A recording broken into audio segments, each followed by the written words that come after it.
fost l-irħula li fihom inservu dan ir-raħal ta' Raġa Mardita għandu pekjoljarità.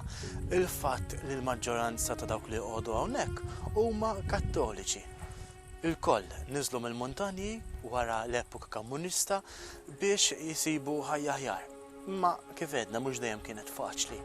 Mhux dejjem sabu xogħol u r-realtà tal-post hija diffiċli. Nħabba l-infrastruttura, n-nuqqas ta' ilma, ħafna drabi anke n-nuqqas ta' dawl. Imma bl-għajnuna tal-Alla u bil-qawwa tagħhom, bir-rieda tajba tagħhom, bdew jimxu quddiem. Hawnhekk bdejna f'post ċkejken fejn fuq mejda tal-biljard konna nagħmlu l-ewwel quddisijiet u f'dik il-kamra konna nagħmlu l-ewwel katekesi. Illum il-komunità bdiet tikber. U għalhekk inħass il-bżonn li nagħmlu post iktar xieraq. L-ewwel idejja kienet ta' l-Isqof Monsignor Frender dak iż-żmien kien kappillan tal-post li bena knisja permezz tal-għajnuna ta' diversi Maltin. L-ewwel nett nixtieq insemmi li bdejna mmorru l-Ħaġa Mardita fuq talba ta' xi residenti minn hemmhekk stess. Konna għadna kemm ġejna ftit xhur qabel, konna għadna kemm ġejna hawnhekk Durres, konna jiena, Patri Ġwan u Fra Jeffrey li kien għadu mhuwiex saċerdot. U kienu ġew delegazzjoni xkejkna minn hemmhekk għalulna li kien hemm ħafna Kattoliċi hemmhekk li kienu ġew min-nord miż-żona ta' Mardita fil-fatt għalhekk issemmit din iż-żona fejn qegħdin issa jgħixu semmit l-Ħaġa Mardita. Għalulna li minħabba propju għaliex kienu kollha Kattoliċi xtaqgħu kieku jkollhom qudies regolari nhar ta' Ħadd. U bdejna mmorru. L-ewwel qudies iċċelebrajniehom f'dar privata. Iżda mbagħad l-attendenza bdiet tikber u bdejna nagħmluhom taħt tinda hemmhekk stess. Niftakar darba kien ħadd il-palm. Imma tant kien rieħ illi beda jtajrilna kollox, inklużi anki l-osti illi kienu għadhom fortunatament kienu għadhom ma ġewx ikkonsagrati. Imma bdiet tinħass dejjem iżjed il-ħtieġa illi nibnu xi knisja ċkejkna. U fil-fatt bl-għajnuna ta' benefatturi Maltin irnexxilna fl-aħħar nibnu din il-knisja illi ġiet iddedikata lil San George.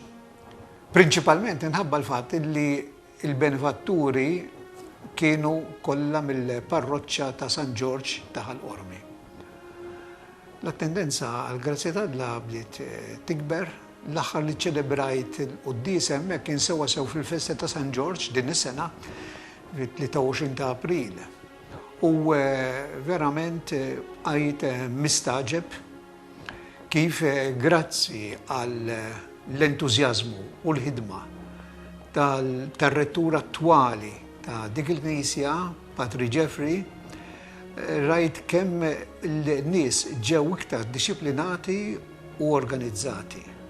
Li nsemmu wkoll il-ħidma ta' sorjiet li jgħinu fl-organizzazzjoni ta' dik.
għal żmien twil f'dan ir-raħal il-katekezi, il-funzjonijiet liturġiċi u l-pastorali kienet issir appuntu madwar mejda tal-biljard.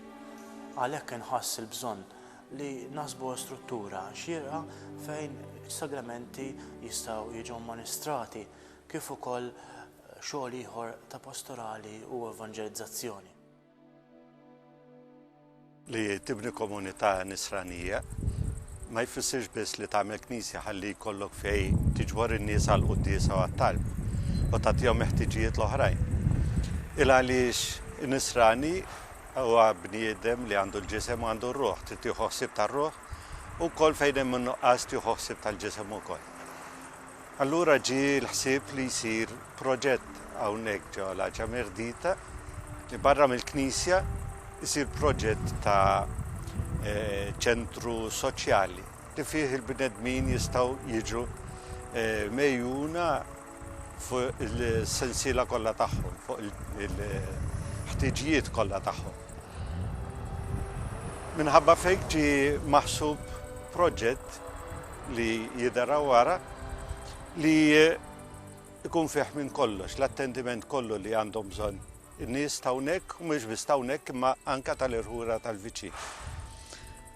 Sa ftit żmien ilu hawnhekk kien għalqa vojta barra l-Knisja ma kien hemm xejn iżjed. Tfal kienu jqogħdu jilagħbu hemmhekk, imma meta tagħmel xita sir għadira waħda.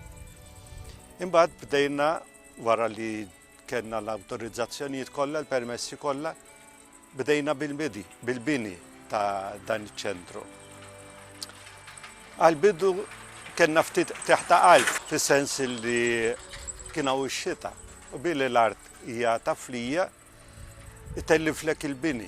Ma tistax tibni fuq art taflija meta għandek ħafna xita nieżla u dak li tħaffer għal pedamenti jerġa' jintela bl-ilma u bit-tafal. Allura da ħadilna ħafna żmien u kultant naqraq teħta qalb ukoll meta sa tieqa fix-xita biex inkun nista' naraw il-bini tiela. Ma fl-aħħar ix-xita waqfet.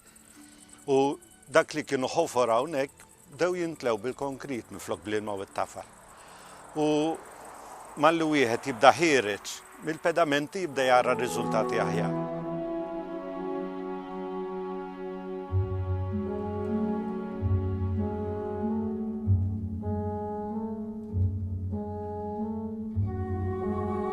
F'din l-istruttura li qiegħda tila bil-mod, ħsibna biex naħsbu għal-bniedem sħiħ, għal-formazzjoni tiegħu, għas-saħħa tiegħu, għal-kultura, kif ukoll bħala reliġjużi għal-saħħa spiritwali tiegħu. Allura mhux biss awla liturġika fejn nistgħu nagħmlu l-funzjonijiet u r-riti u l-katekezi tagħna, iżda wkoll kindergarten għat-tfal ċkejknin ta' dan ir-raħal, kif ukoll klinik ċkejkna fejn nistgħu nagħmlu mumenti ta' servizz lill-poplu anke b'tobba bil-volontarjat, kif ukoll mumenti oħra ta' formazzjoni bħal l-after school, summer camps u diversi attività oħra biex nkomplu ngħinu tal-poplu dejjem iktar fuq saqaħ. Aħna qegħdin bit-tama li fi ftit żmien bl-għajnuna bl-għajnuna ta' benefatturi oħrajn Maltin nkunu nistgħu naraw dan il-bini lest. Jekk mhux minn kollox għall-inqas ikun jista' jaħdem u nkunu nistgħu nagħtu s-servizz li nixtiequ lin-nies f'dan iċ-ċentru soċjali. Nittamaw li l-preżenza tal-Kattoliċi tkompli tikber u tissaħħaħ.